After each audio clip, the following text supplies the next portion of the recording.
Ito daw.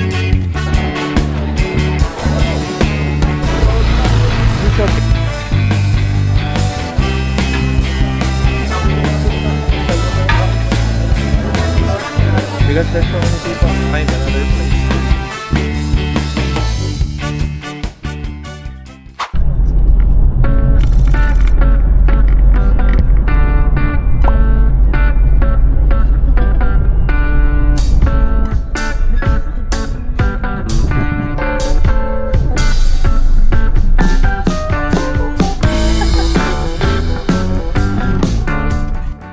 Ayun na nga, no? Dumiretso na kami mula Lipa papuntang San Juan, pero hindi pa ito yung destination natin, ano? Nagutom lang yung barangay at naisipan mag-almusal habang nagbabiyahe, kaya dumaan muna kami dito at napili namin itong sikat na pinipilahan, legendary na gotohan ni Kuya Oliver sa San Juan. At ayun na nga, ano? Sa bungad pa lang ay punong-puno na ng mga sasakyan nakapark. Marami na rin mga vendors na nagtitinda at talaga namang lahat ng klase ng sasakyan ay makikita nyo dito. May van, may mga kotse, may mga truck at maraming motor. At dito nga, ano, sa bandang ito ay pati sa mga sagingan nakapark na, may picnic mat pa. At habang papalapit ay makikita nyo lahat ng mga nakapilang tao at naghihintay na magsimula mag-serve ang goto ni Kuya Oliver.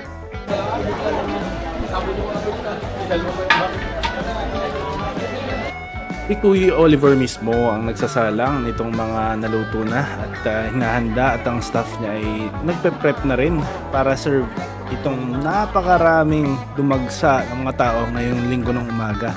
So kaya naman marami din ngayon dahil weekend. So marami nag-rides ngayon, marami dito riders. Pero kami ay hindi na yata namin maiintay. Napag-alap na namin na kailangan na ng number at na parang makapasok ka sa queuing at iintayin mo na mag-start silang mag-serve. So medyo matagal pa siguro ito makakapag-serve kung kami ay pipila.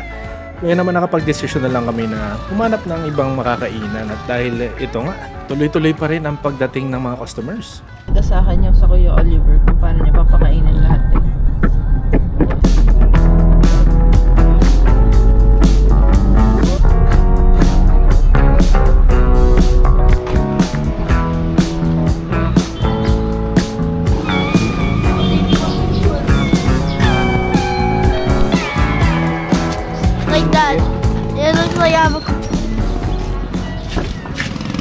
Dumiretso na nga kami papuntang Lobo. Dinaanan namin tong Laia na napakarami ring beach resort.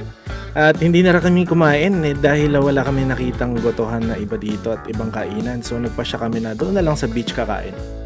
Pero tayo ay dadaan dito sa mountain side, kumbaga, para makalusot tayo papuntang Lobo. At hindi lang ito pavement, lahat. Meron din kayong madadaanan dito ng mga rough road kagaya nito. At parang ito ay nasa tabi siya ng bundok na daan at nasa tabi ka rin ng dagat, kaya medyo scenic na rin itong daan ito. Meron nga ditong mga resorts din na madadaanan na medyo mataas ito, no? Pero yan, maraming tao. Ang tawag dito sa nadaanan namin to ay Boracay. So nakakatuwa din naman makita ito. At yan, patuloy sila nagkakwari dito, kaya siguro pagdating ng rainy season hindi advisable na dumaan dito. Meron din kayong madadaanan ng mga maliliit na gasoline stations. At yan, kasama nga namin si Yushi, ang aming Persian cat din sa biyaheng. Meron din namang mga net itong mga side ng bundok kung mapapansin nyo. Kaya ito, hindi naman nakakatakot. At yun, meron pang pangalawang stretch ng rough road hanggang sa makababa kayo papunta dito sa medyo mas malapit na sa Playa. At ito naman yung daan na ito sa side ng bundok ay medyo mas marami ang pavement kesa sa rough road. Ayan. At patuloy nga silang gumagawa dito. Balita ko meron din doon sa medyo parting taas nito na magko-connect ng Laia sa Lobo Poblacion. So pag nagawa yon sa may ibabaw ng bundok, mas maganda yung biyahe papunta dito sa Lobo at papunta sa Batangas. At yon, at lumapit na nga kami dito sa may beach, Dalampasigan area, at nagsimula nang lumabas itong mga camping sites kagaya nung isang yon, yung Olympus. Yung iba hindi ko na nabasa kung anong pangalan ng mga beach resorts na ito. At halos lahat dito ay pwede kayong mag-car camping, moto camping, picnic, day trip, meron ding overnight. At yun, nakarating na nga kami dito sa aming destinasyon, ang Unica Iha. Pansin na mas marami ditong car campers kumpara dun sa ibang nadaanan namin. Mas mahaba rin siya kumpara doon sa mga ibang beach resort. Nilampasan yung Unica Iha ay meron pa rin mga ibang resorts dito na madadaanan, pero kapansin-pansin na mas mababa yung mga coconut trees nila, kaya less shaded ang kanilang mga beach resorts. So hindi muna kami nagpunta at nag-check-in sa Unica Iha, dumiretso muna kami dito sa Malagundi Point dahil gusto namin makita itong area na ito na pinupuntahan din lagi ng mga tao. We made it to the point! No, This age. So many smooth rocks.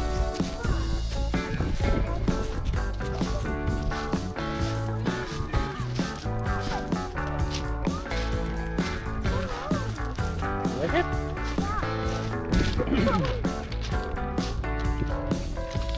Wow, look at the water. It's so cool. Sabi ni Corbin, ang ganda! Malagundi Point. Oh, pero chill lang, okay lang. So, walang owner, walang resort. Open to everyone, public. Wow, so beautiful here.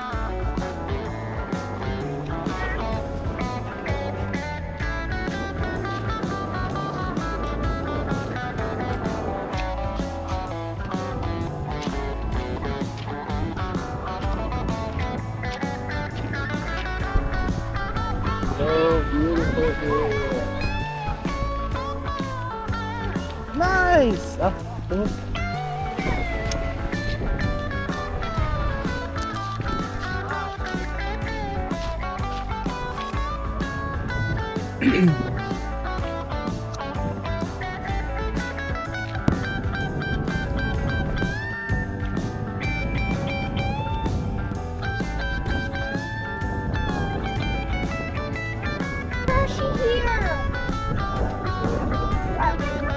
build our transfer. Hold up here. Look for the one with the trees there. There's a spot to that.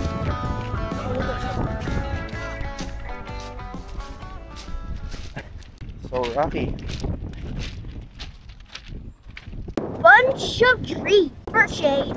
We're near the beach where there's non-coral and less fish. So now I'm riding in the back of Navi, and then my aunt and father's here, and we're gonna sleep here.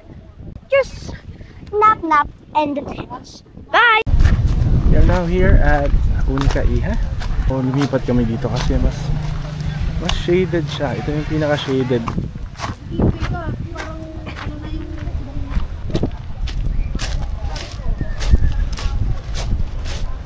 What a beautiful place! Look at that! And the kids are enjoying. Whoa! Whoa! Whoa! How is it, guys? I want to swim. In the swim. We're gonna prepare breakfast.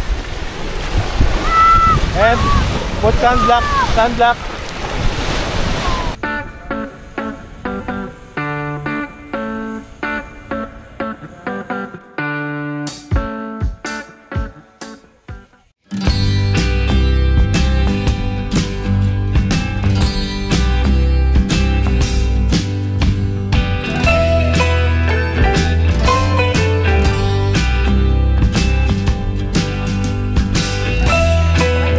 Second dance. Kaya hindi kami natuloy because sa banlian siya ng cup noodles, hot water cup noodles. So natamo siya ng first degree burn, nalapnos. Sa Batangas may term kami na nalapnos yung balat. Kaya okay na siya ngayon. At nag first aid, salamat sa medical attention na binigay ng District Hospital ng San Juan. Doon kami dumiretso kanina from Lobo para mabigyan agad ng first aid itong anak namin. CV, can you show your gauze please to the camera? How do you feel right now? Better than earlier? Okay, good. Yan. Ito, kaya hindi kami nakapag-camping. Dito na kami magka-camping ngayon. Hindi naman kompleto yung mga gamit namin and marami pa kaming kailangan, but it was the first camping experience sana, or picnic experience for us. Beside the beach. Our camping was cancelled because we have to go to the hospital to hold. Yeah, what's important is Sib is now safe and it's gonna heal now for 3 to 5 days, right Sib? What are you eating? Oh, yummy. And yan, itong batang to talaga ay accident prone, kaya next time mas babantayan namin ito. What's important, safe na kami, home, umuwi agad kami after noon para madala siya sa hospital. And after noon ay hindi naman, wala na naman naging issues. Ni Sibiruru. Ayan. So sige, set up muna namin ang aming home camp dito.